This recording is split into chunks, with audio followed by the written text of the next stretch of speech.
Let's now get into how coaching works. And in previous videos, we talked about what is coaching, of course. And in the last video, it was about why you need coaching. Now I want to get into what happens inside of a coaching session. What is it that you can expect, that how we do things differently? And it makes a lot of sense. And I'm just going to show you an example of what it might look like when you first come in to do a coaching session. So I use this assessment model, whether I'm starting with personal coaching or business coaching. I just use the words a little bit differently, but in this situation, if you can imagine coming to me and you want help, maybe there's one of the things in the top 10 list that one of the issues or one of the resources that you want more of, you want less of, but before I really work with you, right, I don't really know you very well. I haven't been in your life other than when I start to meet you. So I need to do an assessment. I need to learn, but I also want to have our time be as efficient as possible. So I'm going to ask you some questions. And the first question I'm going to ask you is, if I can wave a magic wand over you, and if I could remove anything of your life, if failure was not an option, what do you want to get rid of? What do you want to have less of? What do you want to be without in your life? And I would go in this problem quadrant and I would write down what it is, and I would use exactly your words. Because in true psychology, what you say, exactly how you say it, the words you use means everything. The way you choose to decide to communicate will give me so much information of really where the information is stored in your mind. And if I change those words, or I change the cadence, or I change the volume in a lot of too much of a variation of a way, it's going to break rapport. I'm not going to get into that exact root cause, and you won't be able to get to the emotions. So we're going to have first a list of the things you want to get rid of, you want to be less of, you want to just get rid of this in your life, and you want to dissolve. What are the problems that you're having right now? So we're going to start with that. But then we're going to get over to here. This is really, really fun. It's the outcomes, right?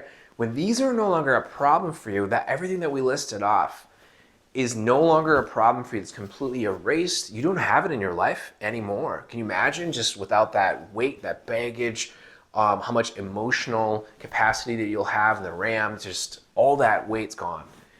What are you going to do with your life? What are you going to be? How does life be once this is gone?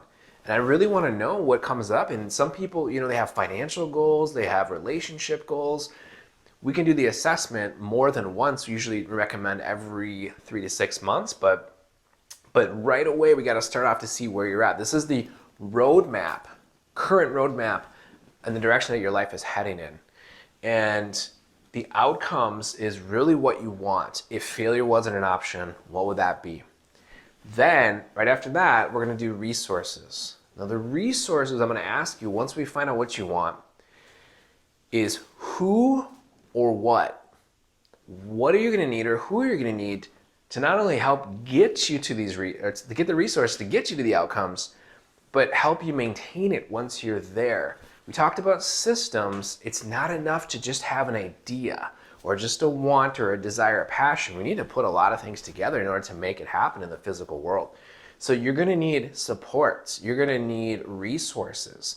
And we want to know internal and external resources. I want to know internally, is there a meditation? Is there a higher consciousness? Is there confidence? Is that something that you need? We will figure out customized, personalized for you. And then who other people, right? Who else outside of yourself? The outside perspective, the people you can team up with. It could be a coach. It could be a book. It could be working out. It could be nature. It could be painting. It could be learning. It could be whatever it is that you need, or your unconscious mind knows that you need in order to get there. So what you want, but what's going to help get you there. It's extremely important. And then we get into the first one. This is the problems are gone, and this is what you have, and you have all these people and things, these resources to help get you there and keep it while you're there. What are the obstacles? What or who is blocking you, stopping you, preventing you from having all of what you want right now? So there's always going to be, for the most part, there's always so far, some sort of objection, some sort of part within you, or maybe there's somebody else in your life that pops up that for whatever reason your unconscious mind shows or communicates that this needs to be addressed first before you get this. It's an obstacle, it's in the way. Once we get to this part of the assessment, we take a look at this whole left side of this column. And if it was traditional therapy, some traditional therapy could use this list for 2 to 20, 30 years. Again, in my experience, a lot of clients that I see have tried traditional therapy. They've tried other forms, modality of healing that just didn't work for them, or it only chipped away at it, or it just helped them with that period of time, but they're maybe looking for a more direct way, more efficient way. And so they find someone like me or one of my coaches. And I take a look at this whole list. I don't want to talk about it for the next 20, 30 years, and I'm sure you wouldn't either. So I want to find out the top 3.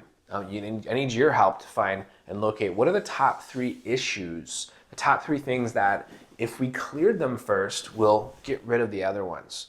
Because all of your problems and obstacles on some level, some of them are going to be interconnected and related.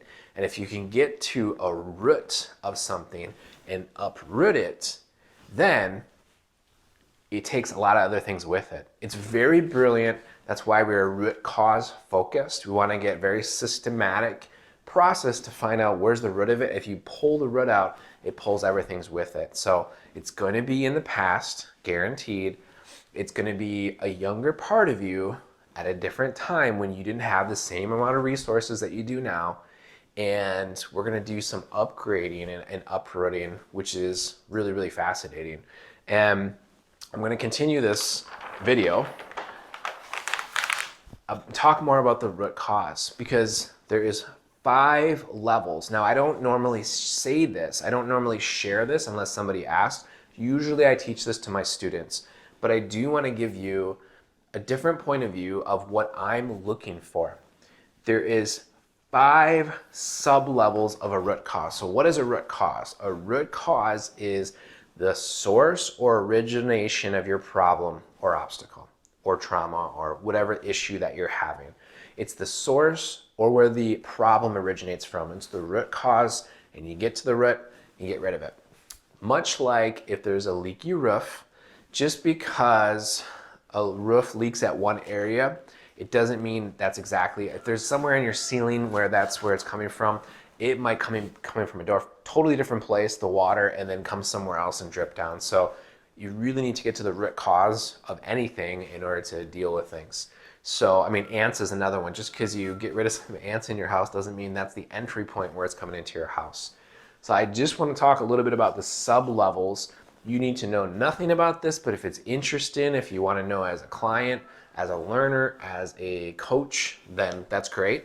But this is just a sneak peek of what's going on inside of me, what I'm looking for when I talk about root causes.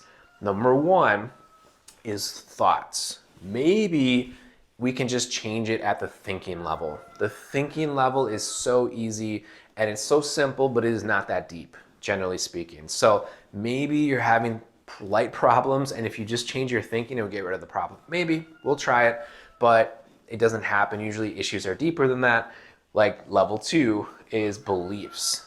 Beliefs are definitely different and deeper than thoughts. There's so many thoughts that actually go with a belief.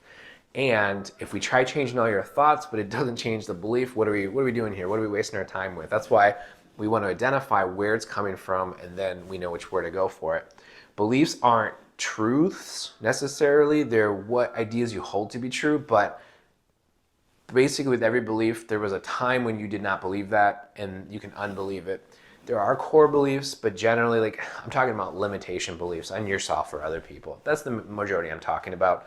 Any limiting beliefs that don't work for you, according to you, that we can upgrade. That once we do, instantly you'll start getting results in your life. Level 3 deep is values. So there's so many thoughts that go with beliefs. There's so many beliefs that go with values. Value is much, much deeper.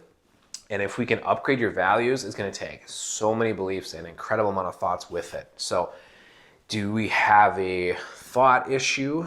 Do we have a belief issue? Do we have a value issue?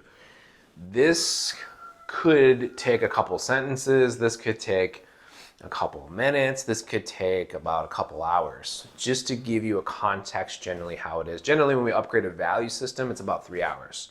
It's very in-depth, and there's a specific procedure for it that really, really helps every time. But I'll keep going. 4 is identity.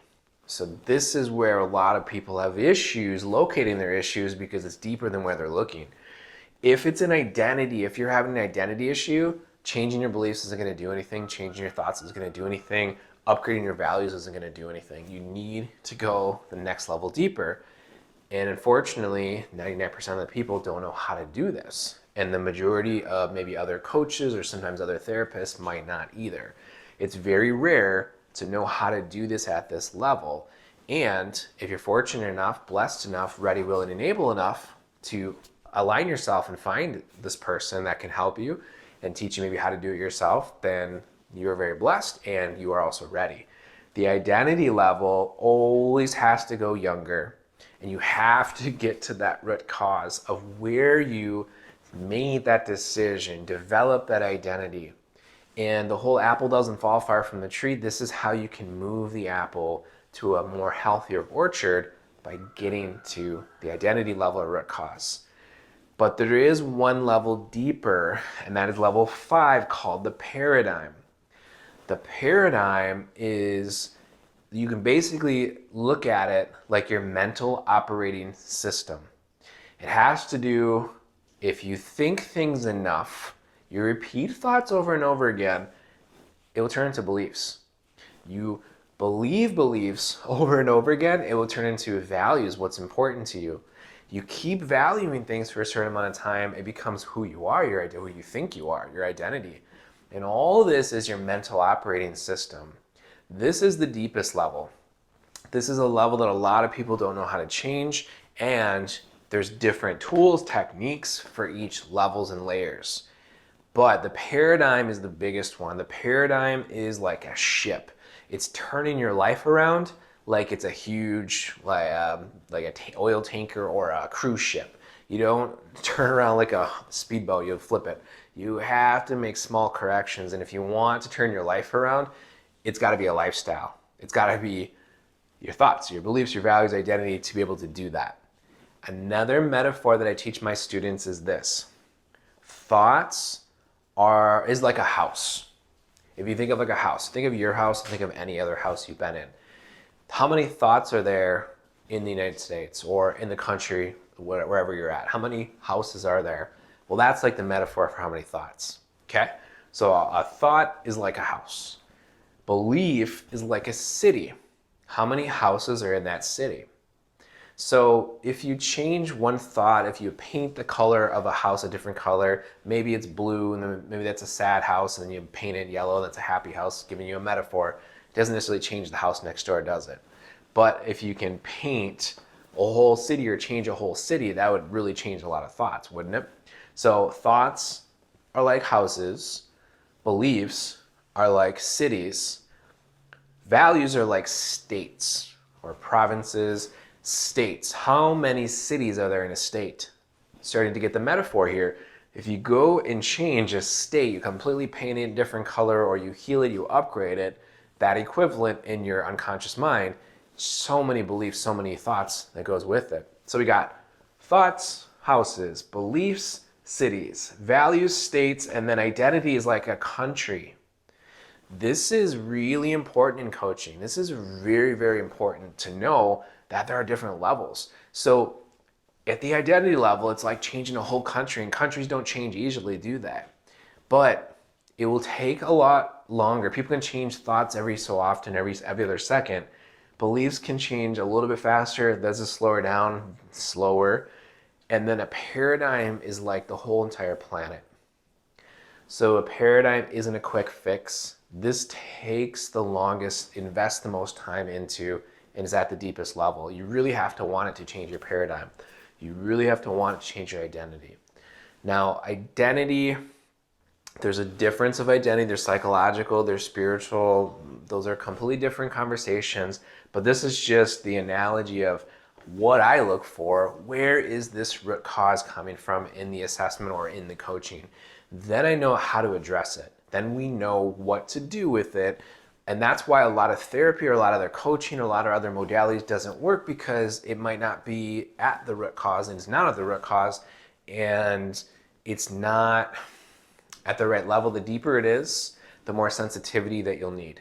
The more, I would say finesse, but the more sensitivity, the more awareness, the more paying attention that you need at the deeper levels. So this is just a thought, analogy, a model of the root cause of how myself or one of my coaches find it, and then we actually help people move forward in ways that they couldn't do before.